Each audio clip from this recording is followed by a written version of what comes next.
Hey guys, it's Natalie and welcome back to my channel. In today's video, I'm going to be doing my June wrap up and talking about all the books that I read in June. I managed to read a total of 12 books, so let's get right into it.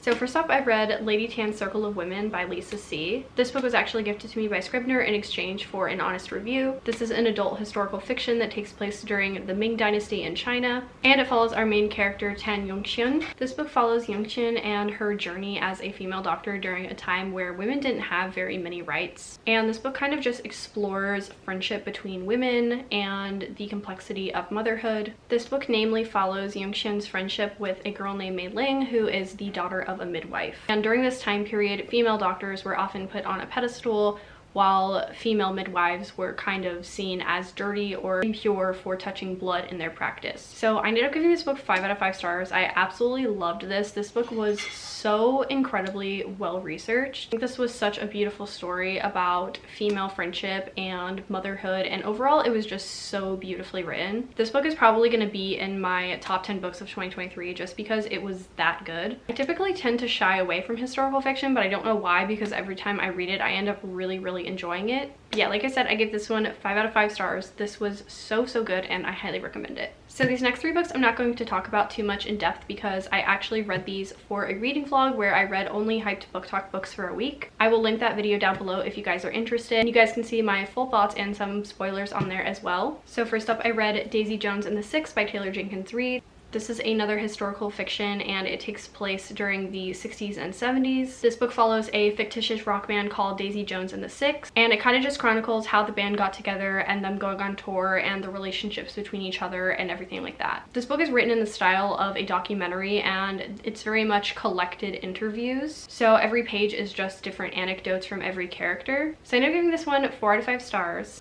I really enjoyed the 60s and 70s setting and it reminded me a lot of Fleetwood Mac. The only reason I didn't give this a full 5 out of 5 was because I thought the main character Daisy was honestly pretty insufferable. But that being said, I still really enjoyed the book and I highly recommend it. So up next for that video, I read A Good Girl's Guide to Murder by Holly Jackson. So this book is a YA suspense kind of a thriller book and it follows our main character Pip. And Pip, for her senior thesis or a capstone project, she's investigating the disappearance and murder of one of the most popular girls in her school named Andy Bell. But as Pip gets closer and closer to unveiling who the true killer is, her life is on the line. So I ended up giving this book 5 out of 5 stars. I really enjoyed this and I think this book definitely lives up to all the hype that I've seen on Book Talk for it. This was just so fast-paced, so fun, and there's so many plot twists and it really just keeps you on your toes. I enjoyed this book so much that as soon as I finished it, I immediately ordered the rest of the series because it's just that good. So yeah, like I said, I gave this one 5 out of 5 stars. I highly recommend it. And the last book I read for that reading vlog is Love in Other Words by Christina Lauren. This is an adult second chance romance and it follows our 2 main characters, Macy and Elliot. This book is a dual timeline and it follows Macy and Elliot as they meet and fall in love in a whirlwind romance in the summer when they're teenagers, and then the other timeline is in the future when they have a meet cute and reunite.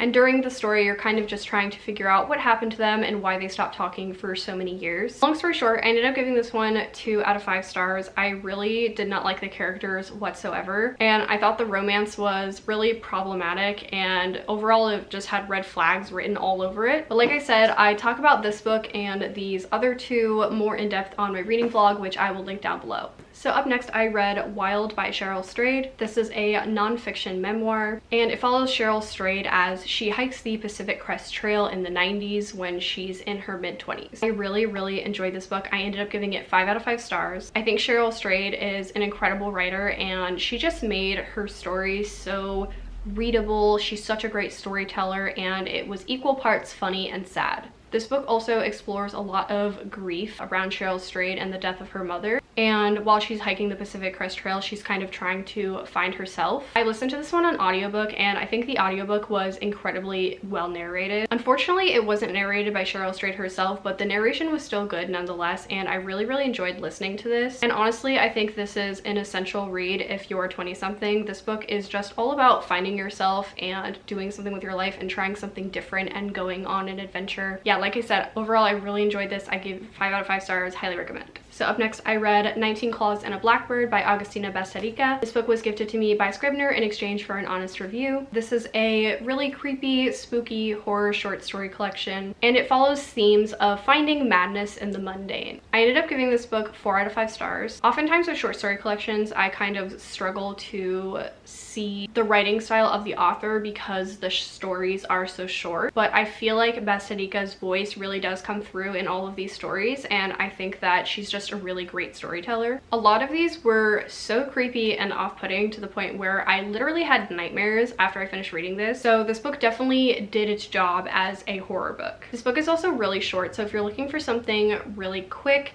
and spooky for spooky season coming up, then I highly recommend this. So up next, I have a couple of books that I read for Pride Month. The first one I have is Of Fire and Stars by Audrey Coulthurst. This is a YA fantasy, and this book follows our main character, Princess Danalea, as she turns 17 and she is married off to another prince. However, she slowly starts falling for the prince's sister who loves horses. There's really not a lot to say about the synopsis other than that. I ended up giving this one 3.5 out of 5 stars. I think this was a really solid YA fantasy. I feel like this is a really great introductory YA fantasy if you're just getting into the genre. I definitely think this was good, but it certainly wasn't like reinventing the wheel in terms of the world building and the magic system and everything like that. I think definitely the center of this book is the romance, which isn't objectively a bad thing. I still really enjoyed that about it. This book was also really interesting because it had a lot of politics in their kingdom. So like I said, I gave this 3.5 out of 5 stars, and I'd really recommend this, like I said, as an introductory YA fantasy book, or if you're just looking for a really cute and fluffy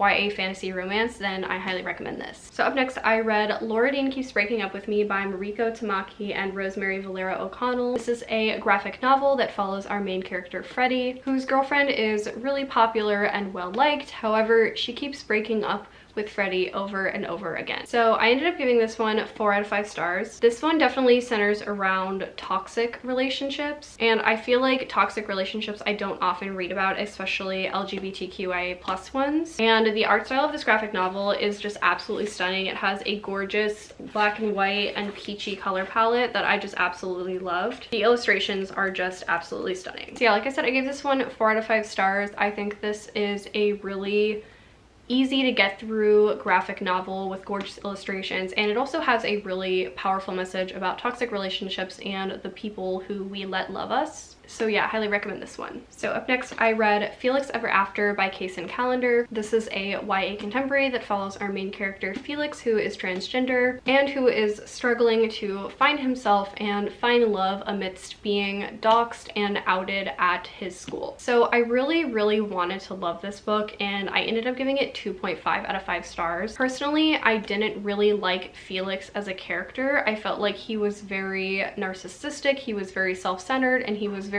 mean and cruel to the people in his life. And I also just feel like this book was incredibly just angry and politically charged, which isn't objectively a bad thing. It's just not what I expected going into this. I kind of expected this to be a wholesome kind of coming of age, finding yourself teen story, but I feel like the author kind of just put Felix through the ringer and made every single bad thing possible happen to him, between getting outed, being doxxed, and all these other terrible things, which I know are all very real things that happen to trans people. And ultimately, my opinion does not hold weight over trans people who are actually reading this book. This is just my personal subjective opinion.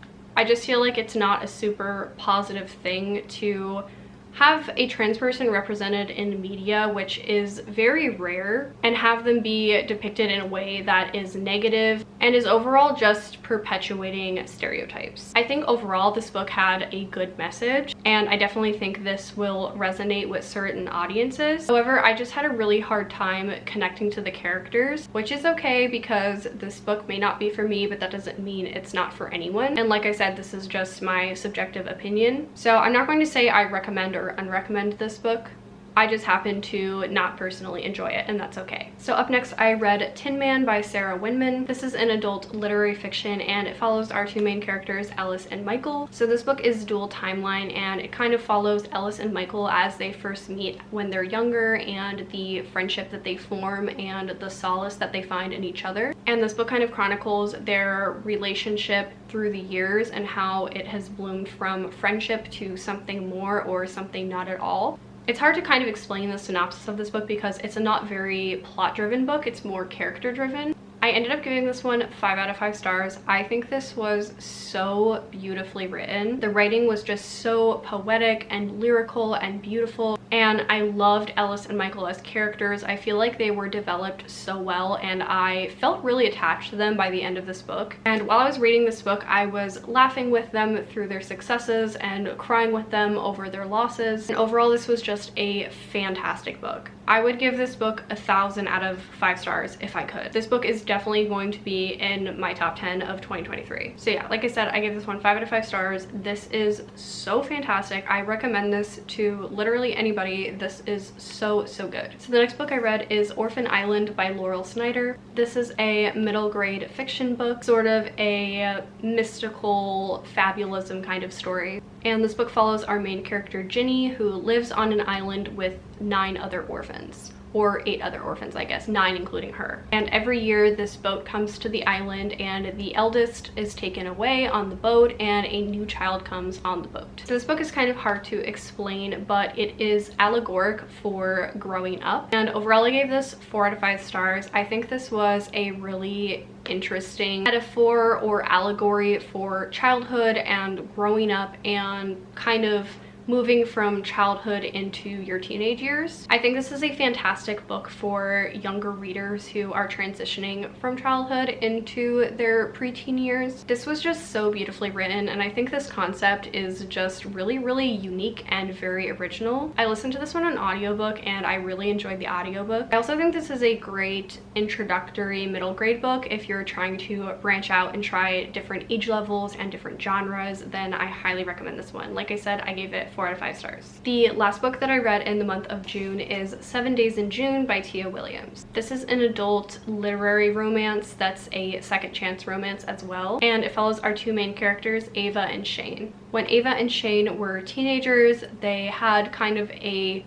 whirlwind romance, and they ended up not talking for very many years, and when they're older they actually both become authors and they're kind of in the same literary circles. So I ended up giving this book 3 out of 5 stars. I honestly just don't think I'm a fan of second chance romances, and I'm also not a huge fan of insta love either, because when they originally met in the book they were only together for 7 days, and then by the end of the book they're kind of saying I love you after they have only reunited for 7 days as well. I also found this to be a little bit too pop culture-y for my liking. There was just a lot of name drops of celebrities and brands and things like that, and I just personally don't care to read about pop culture a lot in books. There's nothing objectively wrong with pop culture-y stuff in books, it's just not my personal cup of tea. I think this was a cute story, it just ended up being okay for me. I really liked Ava as a character. I feel like she was really funny and really relatable, and I think the issues that she and Shane both go through are very real and very important to talk about in books. Like I said, I give it 3 out of 5 stars. It was just okay for me. I just don't personally love second chance romance or insta love, and I guess that's my fault for not knowing that going into it. So yeah, I still say I recommend this book because I think it was very entertaining to read. So those are the 12 books that I read in the month of June. Thank you guys so much for watching this video. Leave a like and subscribe down below, and leave a comment and tell me what was your favorite book that you read in June. Let's just have a chat in the comments. Thank you guys so much for watching, and have a great day.